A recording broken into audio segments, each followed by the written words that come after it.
প্রতাপগড় বিধানসভা কেন্দ্রের আড়ালিয়া পঞ্চবটি বাজারটি এক প্রকার ধ্বংসের মুখে এসে দাঁড়িয়েছে।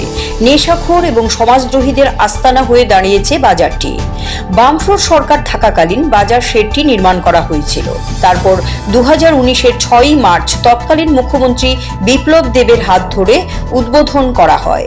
এখানে মোট 107টি মার্কেট স্টল রয়েছে, অথচ জল ও বিদ্যুৎ পরিষেবা নেই।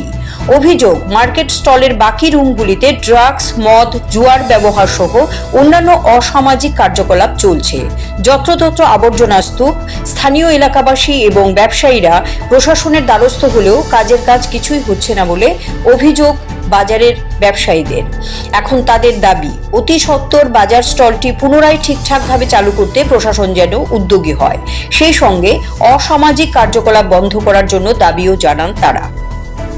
আমি চাই এটি আইডেন্টিফিকেশন হোক, আইডেন্টিফিকেশন হইয়া বাজারটার অর্থ যদি বাজারের নাম হইয়াতে বাজারের কাজে লাগুক, অন্য কোথায় যাতে না যায়, কেউ যেমন এটা ইয়ে না করতে পারে। বাজার অর্থটা কতদিন আগে দেওয়া হয়েছে জানা? এটা আমাদের এখানে প্রায় বেশি 7 মাস আগে আসলো। ইঞ্জিনিয়ার নিজে কয়ে গেছে আমাদের অর্থ দেওয়া হয়েছে, কিন্তু পরবর্তী সময় কোন শুভ শক্তির দ্বারা এটা কি হয়েছে এটা ওইটাও জানি। কত টাকা আছে এরকম আপনার জানেন?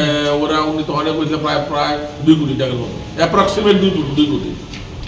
বারবার আপনাদের প্রশাসনের দ্বারস্থ হইতেছেন এবং যারা এলাকার দ্বারস্থ করতেছে, কোন শুভ শক্তির দ্বারা এটা আস্তে আস্তে বিনাশ হয়ে যেতেছে এটা বুঝি না।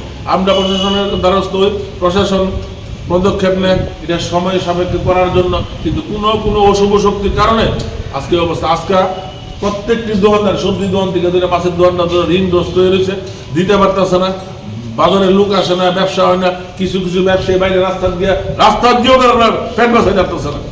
এই অবস্থার মধ্যে আমাদের বাজার আস্তে আস্তে এটা বিনাশের মধ্যে যেতেছে। সুতরাং আমরা চাই আগামী দিন এটা এই পথের দিকে সরকার যাতে স্টেপ নিয়ে এটা ঠিক সঠিক জায়গা তাই না বাজারটা পরিচালনা করুক, উদ্বোধন করুক এবং প্রত্যেকটি মানুষের জিনিস মানুষের হাতে তুলে দেব।